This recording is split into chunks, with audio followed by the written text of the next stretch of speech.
Welcome to the Mouse and Men videocast and podcast. I'm here with my co-host Bradley Minigan, talking about How you doing, all Chris? things Disney. How are you, buddy? I'm good. Sweet, man. Well, we had such a grand plan to dive into the Mouse and Men podcast months ago, almost like we were talking about it this time a year ago. Yeah. We made plans, we took trips, we got all of our ducks in a row. And then we were ready to launch at the beginning of the year, and COVID hit, and Right. Disney closed down, and the world went crazy. And so here we are in the summer of 2020, where Disney is just now starting to open back up, and we're just along for the ride. Much like a Disney ride, there are a lot of turns and drops and things that we didn't expect. But here we are in the summer of 2020.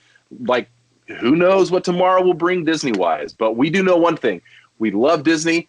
We're fans. And it didn't matter that when we grew up and grew out of that time where a lot of people assumed that Disney is just for kids, we're still going strong in our 20s and 30s, and we're enjoying Disney even more than ever now that we have our own families and taking them back. So how have you been doing with all of this? Disney closing down, COVID, what's coming next?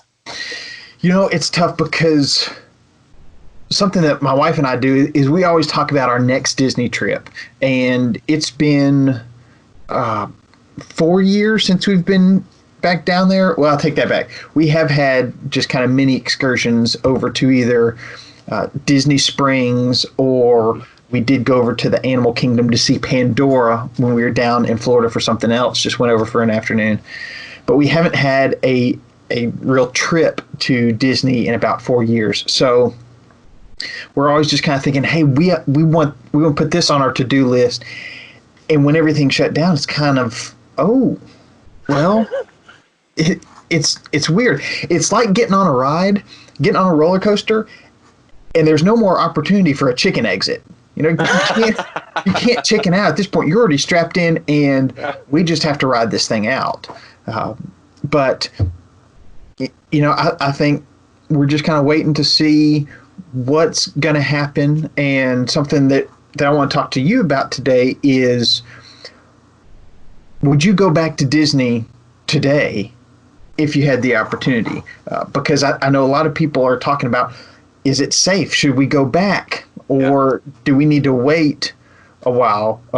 And it can be tough when kids are the right age, or you know, are they going to be too old by the time that Disney's back up to full capacity, that sort of thing. Yeah. But for new listeners, I just want to let them know, we here at the Mouse and Men, we want to look at the grown-up side of Disney. Like you said, because we're still fans, even well past our prime Disney age. And that's regardless if the kids go with us or not. Yeah. So for people maybe who think, there's nothing for me at Disney World, or I'm going to take the kids, but I'm not going to get anything out of it, we want to kind of give some insight into those things. And let's start with, would you go back to Disney today? You know, I have been watching a lot of the people who actually have been back since the parks have reopened.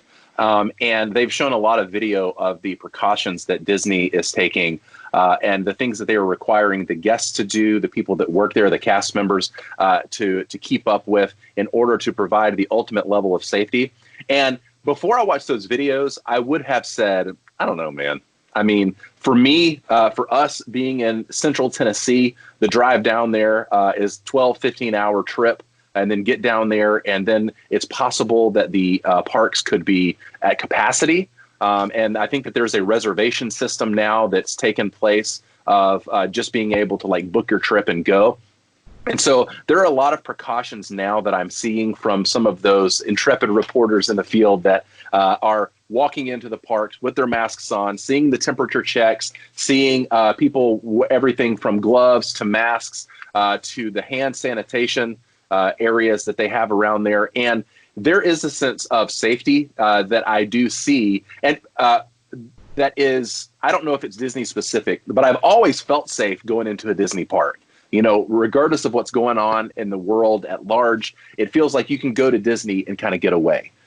Even if it's a false sense of security, sometimes with just the world and everything that happens, it's a place of seeming safety and comfort. And I felt that just watching the people walking through the parks. And so to answer your initial question, I think I would, even with all of my family, you know, like, okay, so keeping the masks on my kids would be a whole other challenge. Right. But I do feel like for me and my family, I don't want to get into a situation where I'm putting anybody's health at risk, my family and anybody else included. But seeing all the measures that they're taking, I don't see how it would be much different going to Disney versus going to the grocery store or going to a restaurant in my hometown. So that being said, I think I would. How about you?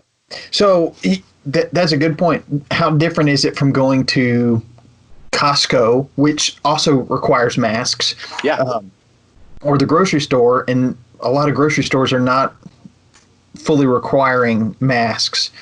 But it's the mask issue. Yeah. But the thing that kind of is a bit of a bummer for me is that I wear these neck gaiters. This is actually one that I'm wearing here.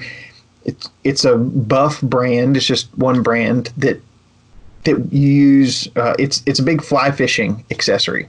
Gotcha. And you use it more just for a sunscreen when you're fishing, for the light off the water. But it's a cloth mask. And at one point they were saying any cloth mask, you can take a t-shirt sleeve, cut it off, and just pull it over, and that's going to help. And I actually had a conversation with a doctor. Now, he does not study, contagious diseases or anything like that. But I mean, he studied microbiology. He studied biology. He's an ER doctor. And I said, hey, this is what I'm wearing. And he said, you're fine. You're good. But that's kind of a whole nother discussion. The point being, Disney doesn't allow neck gaiters as masks. Oh, okay. So I could not go in with the mask that I've been wearing for the last 3 months. I would have to get something else. And the reason that I wear these neck gaiters is they're just a whole lot more comfortable. They're a lot easier to manage because they just go around my neck and I can just pull them up real easily. Are they the safest thing? No, but they kind of do the trick for talking to the experts that I have. So that's a little bit of a bummer, but like you said, yeah, I would go.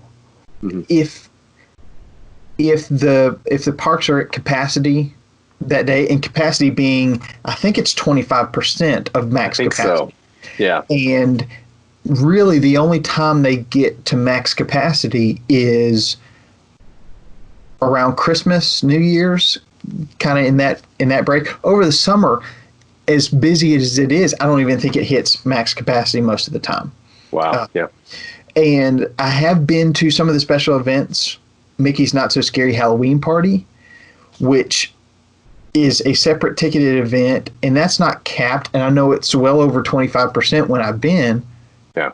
And the park seemed empty. I mean, I was riding rides, and there were, 4 empty cars behind me. And the only people I could see in front was a party of 3, just a little family in front of us. So 25% capacity, the only worry is being able to get in to the park that I want on that day. And if it rains, what do you do? If the kids are around, that it makes it a little more difficult if it rains. But I've been through in the pouring rain and had a blast going through the Magic Kingdom. So I think I would go to Disney World or Disneyland today if I had the opportunity. So that brings me to another question that I had for you. Knowing that the safety precautions that Disney is putting in place, the capacity, the stations where you can wash your hands. Yeah. I even heard of an area now to where it's like I think they're calling it something like a relief station, to Yeah. where if you need to go and take a break and take your mask off, they actually have areas around the parks now where you can go and do that in a safe and contained way. Are there any of the circumstances or things that they've put in place that you've seen that you really like or you don't like, as far as what now Disney looks like in the parks moving forward? So you're correct. They've got these stations where you can go sit down. It's not necessarily air conditioned, but it is shaded where you can take your mask off and tables are spread out. At I saw in one video, most of the places that are opened up are the quick service, which is kind of fast food, and you get it at a counter. Most places are doing mobile ordering and really encouraging that. So you order from your phone and then you just go pick it up at the window when it's ready. And a lot of times there's a sit down restaurant kind of across the main thoroughfare, aisle, whatever you want to call it, walkway. And they've moved those tables to be spread out so that you can go sit with your family, be socially distanced from other families, but then you can take your mask off and eat. The only thing that worries me are kind of people trying to cheat the system, because Disney's rule is you must be wearing a mask unless in one of these designated areas or eating or drinking. And some people have said, well, fine, I'll keep a drink in my hand all day and just have my mask down so I can keep sipping on it. Oh, interesting. Yeah. And that, it's a bit of a bummer. I also understand it costs money to go to Disney World, and you may have been saving for who knows how long to take your kids at the right time, and you don't want to force you don't want to be forced into wearing a mask. But that's really the only thing that kind of worries me, because I know the way Disney pays attention to detail, they're going to have hand sanitation dispensers all over the place. They're going to clean things. I mean, the whole Walt Disney's idea for building Disneyland, he's trying to get a sense of how theme parks are managed. He said, how many times do they clean the bathrooms a day at a normal theme park or fair or whatever? And the expert said once a day. He said, we're going to clean them twice a day. I want it to be a place where it's so clean, people want to come back. And I think this may be as close to someone with OCD tendencies. This might be their dream time to go, because everything's going to be cleaner than it ever has. I mean, they shut down rides periodically, I think every 2 hours, to clean the ride system, to clean where you're sitting. Cool. So I'm not worried about anything. And part of me wants to go because there's nobody else there, and what an awesome experience that would be. Yeah, true. Yeah, I've been really pleased with the level of safety that Disney has put in there. And, again, when you bring in the public, it's going to challenge that in ways that maybe it's outside of Disney's hands sometimes if somebody decides to take off their mask while they're walking through the park with a drink in their hand, which is a bit frustrating for me. What I want to see is us get through all of this as quickly as possible as far as sickness goes and the threat of COVID-19 pandemic, so that we can sooner go back to life as normally as possible. And so in little small areas of my life, my family and I are trying to make changes in order to mitigate the damage that we could come in contact with, so that hopefully if everybody does that, then we can go back to normal sooner than later. But knowing that, you sometimes the trustworthiness of the person sitting beside you can, go out the window. But I'm really appreciative of the things that Disney is doing to ensure safety. Some of the things that are sad to me are things like I heard one of our favorite times of year to go, the Not So Scary Halloween, is canceled this year, which is just a big bummer because that was a consideration for my family and I to do this year. I've only ever been to Disneyland during the time period. So I've yet to experience it at Disney World, which I'm really excited to eventually do. But I know that's not going to be this year because they've canceled the whole thing. But yeah, I'm appreciative of all the things that they're doing, and I hope that we can get back to life as normal, or I guess a new normal, as soon as possible. It's just a bummer that this has ravaged the world and taken such a everything is drastically different when it comes down to it. But regardless of all of what's going on, I'm appreciative of what Disney's doing to try to make it as safe as possible. Absolutely. And, I just had this thought that Disney World, their job is to provide an escape. They want to provide a place where you walk through the front gates of any of their parks and you're not worried about whatever's troubling you in the outside world. Mm-hmm. And I mean, that is the goal of any entertainer. My wife and I are musicians, and that's, we've done a lot of Facebook Live, mini concerts. It's usually just one song because we've got a 9-month-old at home. But it's why are we doing this every night? Well, people are stuck in their houses, and this is when everything was really locked down. Yeah. People are stuck in their houses and they need something to look forward to just give them an escape. And so my kind of personal mission with music is to give people an escape 3 minutes at a time. And Disney's mission is with their parks is to give people an escape kind of one day at a time. And this is the time when Disney's stepping up to the plate. They say people want this. They want to forget about world pandemics.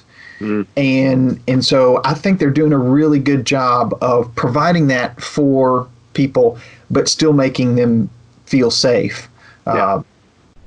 What I'll be interested to see is as people become more comfortable with the idea of going down there, or now they've got enough time to plan to get down to Disney because it's open, how hard is it going to be to get a reservation for the parks on any certain day? It is a bummer that the Not So Scary Halloween party is canceled, but also I've been, and you get to go trick or treating. And there's a lot of touching things. Cast members are picking up candy, putting it in your bag.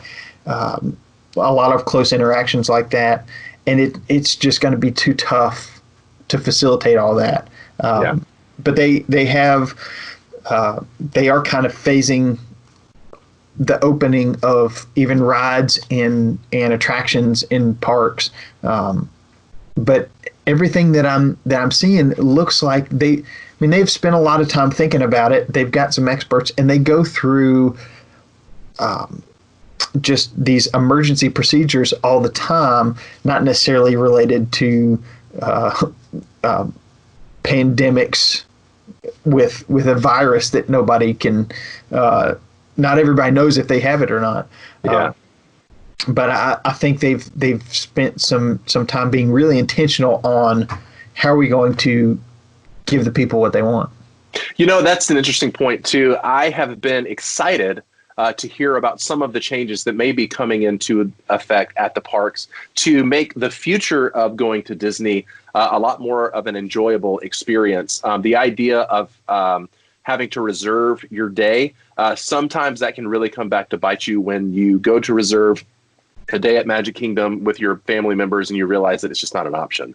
No park hopping is not an option at this point. Some of these things can be a bummer, but certain things like a significantly reduced wait in lines, even because they don't have fast passes right now either. And so trying to figure out a way to allow people to go enjoy their favorite rides and wait in line as little as possible. I think for the future, they can lead to a much more enjoyable experience throughout the parks where they don't have to wait in line over and over again, so they can just enjoy more of their day at a park than they're usually accustomed to. And then, like what you mentioned a minute ago about pre-ordering your food and then going to pick it up and not have to wait in those lines. I think that some of these things, like these ideas of the future of using technology to give ourselves a more pleasurable time within the parks, I think could be a lot of fun moving forward, and may not have gone into effect as easily or as quickly if this all had not happened. So I didn't wish, or do wish, COVID-19 on the globe. I would never have wanted this, but hopefully we can look in the future, or we can look back on this moment and see that there were some really cool things that were started and are now commonplace throughout the parks that would have never happened, or they would have happened at a much slower pace if this had not happened. Right. And, you're talking about wait times. I'm looking it up now to see what some of the wait times are, because watching some of those videos from the first couple of days being open, some of the attractions that historically have longer waits, like Peter Pan's Flight, only had a 30-minute wait or something. And so I'm looking to see. Right now, the longest wait is 75 minutes at Mickey and Minnie's Runaway Railway. Oh, wow. Besides that, everything else is under 40 minutes. Huh. And the reports that I've heard from in the parks is it's not even that long. It says a 30-minute wait, but you're really not waiting that long. The 5-10-minute waits, sometimes even 15-minute waits, it's just you going through the queue, and they've put down markers and plexiglass or some sort of barrier so that when queues double back, you're staying with outside 6 feet from the other people in line. So yeah, and one of my favorite things to do at any of the Disney parks, and one of the things that makes a successful day for me, is when me or my family were at the parks and I go into a line that says 40 minutes and then it only takes 25 or 30 minutes. I feel like that's a successful ride. As much as I know that I'm going to enjoy the ride, having a shorter amount of time in the line that I think that I'm going to have also makes me feel good as well. And so now, knowing that everybody has to be spaced 6 feet apart in the lines, they're going to have to do some new algorithms as far as how long it takes to get through these, which I'm sure they've already kind of figured out at this point. But knowing that even if I'm standing outside the ride and I know that I've got to do a lot of weaving to get in there, the spacing is going to allow it to go even faster. So that'll make me feel nice as well. And there's few things that I like less in the world than being kind of crunched into a waiting line, and it's hot and it's humid in that Central Florida summer weather, and I can't really escape people because we all want to get close as we can so we can get on the ride seemingly as soon as we can. So to know that some of those things are going to be eliminated, or at least alleviated for the time being, is a nice thought for me. And so going back to your original question, that's just that much more reason why I would visit the parks. Especially in the next couple of weeks, we'll see if there's any sort of spike in the Central Florida area as far as cases go, specifically ones where people have visited any of the Disney parks or any of the theme parks in the Orlando area. So the more data that comes out, the more I'm going to be apt to being fine with planning a trip. Well, and something I just thought, the way that Disney has tracked wait times, at least the last couple times that I've been down there, is just at random times they will hand somebody this lanyard. And it's got a little tracker on it. And they scan it when they hand it to you. They scan it again when you board the ride. But that's a high-touch thing that I can almost guarantee they're not doing that. So I don't know how they're tracking those wait times. It may be more of a guess, just kind of based on where the last person in line is.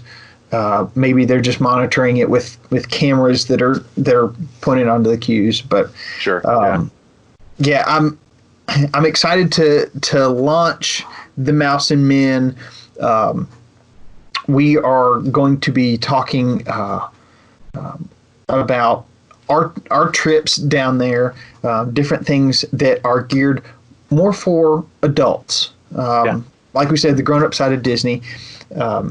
Know that as you go through some of our episodes, some of them have been pre-recorded before the pandemic, and we'll kind of give a little disclaimer at the beginning of those.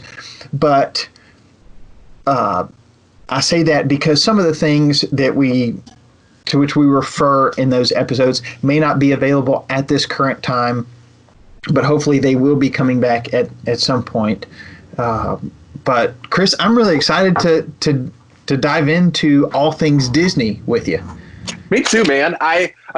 We should be closing in on like month 6 of doing the show at this point, but because of the state of the world, we pushed pause. But I'm glad that we're doing it today. They say that the best time to plant a tree is like 20 years ago. But the second best time is right now. And so I'm glad that even though we couldn't start when we had originally planned, that we're rocking and rolling now. And we want to stay up to date on the safety measures that Disney's doing, the exciting news that Disney's bringing, talk about our fandom. We want to hear from everybody else. And so we hope that you return to the Mouse and Men and you participate, because we love to hear from you all as well. We think that this is going to be a community, and we want this to be a place where you can come back to interact, have some fun, and who knows, maybe we'll call you up and we'll have you on the show as well. So we're thankful that you joined us today, and we can't wait to talk to you again on the Mouse and Men. Absolutely. And follow us on social media. You can find us at the Mouse and Men on Facebook, Instagram, and Twitter. So look us up there, follow us there. Let us know, do you think you would go to Disney World? Do you feel safe going to Disney World at this time or not? And if you've got hesitations with just Disney World outside of the pandemic, let us know, because we'd like to address those and see if we can come up with things that may interest you when you take your family down there. Yeah. We'll see y'all soon. See you soon.